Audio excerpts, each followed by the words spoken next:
2023년 7월 20일 목요일, 오늘 우리가 함께 묵상할 하나님의 말씀은 학개 1장 6절 말씀입니다. 너희가 많이 뿌릴지라도 수확이 적으며 먹을지라도 배부르지 못하며 마실지라도 흡족하지 못하며 입어도 따뜻하지 못하며 일꾼이 삭을 받아도 그것을 구멍 뚫어진 전대에 넣음이 되느니라. 아멘. 모두 허무한 것뿐입니다. 너희가 많이 뿌릴지라도 수확이 적으며 먹을지라도 배부르지 못하며 마실지라도 흡족하지 못하며 입어도 따뜻하지 못하며 일꾼이 삭을 받아도 그것을 구멍 뚫어진 전대에 넣음이 되느니라. 이는 당시 포로 귀환 선민들이 성전을 황폐한 채로 버려두고 자신들을 위한 판벽한 집을 짓는 등 오직 자신들의 육신의 안위만을 위하여 일한 결과가 과연 무엇인지를 확인시켜주는 말씀입니다. 사랑하는 성도님, 앞서 이야기한 것처럼 당시 포로 귀환민들은 의욕을 갖고 성전 재건에 착수하였습니다. 그러나 성전의 터를 닦은 후에 사마리아인들의 방해로 16년 동안 성전을 황폐한 채로 방치해 두었습니다. 이렇게 포로 귀환 선민들이 성전 재건을 중단하고 16년간 방치한 표면적 이유는 그때까지도 사마리아인들의 방해와 위협은 사라지지 않고 있었기 때문입니다. 그러나 포로 귀환 선민들이 성전을 이처럼 황폐한 채로 버려둔 데에는 또 다른 중요한 이유가 있었습니다. 그것은 그들의 육신적 필요 때문이었습니다. 포로 귀환 선민들이 본토로 돌아왔을 때 황폐한 상태로 있었던 것은 성전만이 아니었습니다. 그들의 집과 그들의 삶에 터전인 땅도 황폐한 상태였습니다. 땅은 50여 년 가까이 그대로 버려진 상태로 놓여 있었으며 그 상태로는 그대로는 경작이 불가능하였습니다. 그럼에도 불구하고 그들은 본토로 돌아오자 자신들의 집을 먼저 짓고 땅을 개간하는 대신에 하나님의 집부터 짓고자 하였습니다. 그러나 사마리아인들의 방해와 그들의 생활의 공고함은 그들로 하여금 더 이상 성전 재건 공사를 지속할 수 없게 만들었습니다. 그리하여 성전 재건 공사는 귀환의 기쁨과 하나님을 향한 열망 속에서 의욕적으로 시작하였지만 성전의 터만 닦은 채 곧 중단되고 말았습니다. 그리고 포로 귀환 선민들은 성전 공사 대신에 자신들의 생업을 돌보기 시작하였습니다.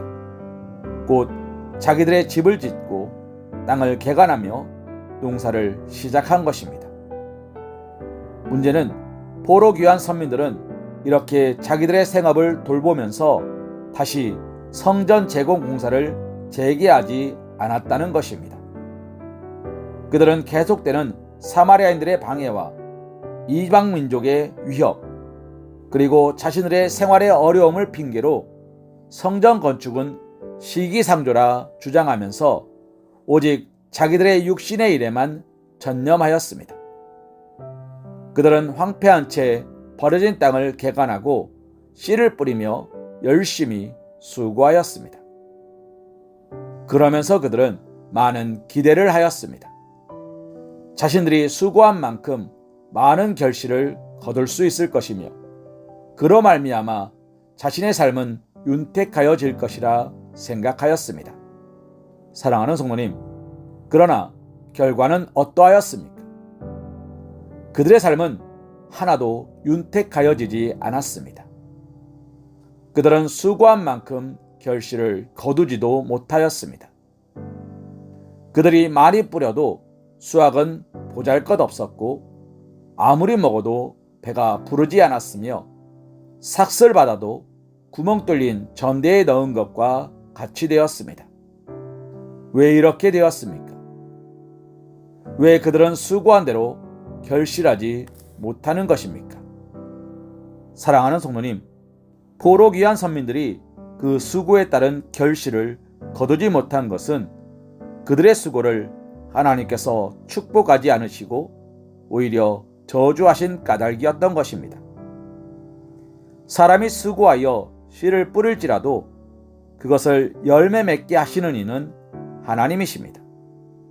사람의 수고에 하나님의 축복이 더해져야만 열매가 맺혀지고 결실을 거둘 수 있는 것입니다. 그런데 하나님께서 축복하시기는커녕 오히려 저주를 하셨으니 수고의 결실이 맺어질 리 만무하였던 것입니다. 참으로 하나님께서 함께 하시지 않고 축복하시지 않는 인간의 수고는 지극히 헛된 것입니다. 우리는 이를 통하여 우리의 생사화복을 주관하시는 하나님, 하나님과 함께하는 하나님을 가까이 하는 것이 얼마나 중요한 일인지를 깨달아 알아야 합니다. 또한 우리 스스로 우리의 노력만으로 형통과 복을 구하는 것이 얼마나 허망한 것인지 깨달아야 할 것입니다. 하나님께서 축복하지 않으시면 우리의 계획, 우리의 모든 수고와 노력은 아무것도 아닌 것이 되고 맙니다. 그렇기에 시편 기자는 이와 관련하여 여호와께서 집을 세우지 아니하시면 세우는 자의 수고가 헛되며 여호와께서 성을 지키지 아니하시면 파수꾼의 깨어 있음이 헛되도다. 너희가 일찍이 일어나고 늦게 누우며 수고의 떡을 먹음이 헛되도다 노래하였습니다. 그러므로 사랑하는 성도님, 진정 형통한 삶, 풍성한 삶을 살길 원하신다면 밭을 갈고 씨를 뿌리고 땀 흘려 수고한 것에 대한 열매를 거두며 결실을 얻기를 원하신다면 먼저 하나님을 가까이 하시며 하나님과 동행하는 삶을 살아야 하는 것입니다. 시편 128편 1절과 2절 말씀으로 오늘의 말씀 묵상을 이어갑니다. 여호와를 경외하며 그의 길을 걷는 자마다 복이 있도다. 내가 내 손이 수고한 대로 먹을 것이라. 내가 복되고 형통하리로다. 아멘.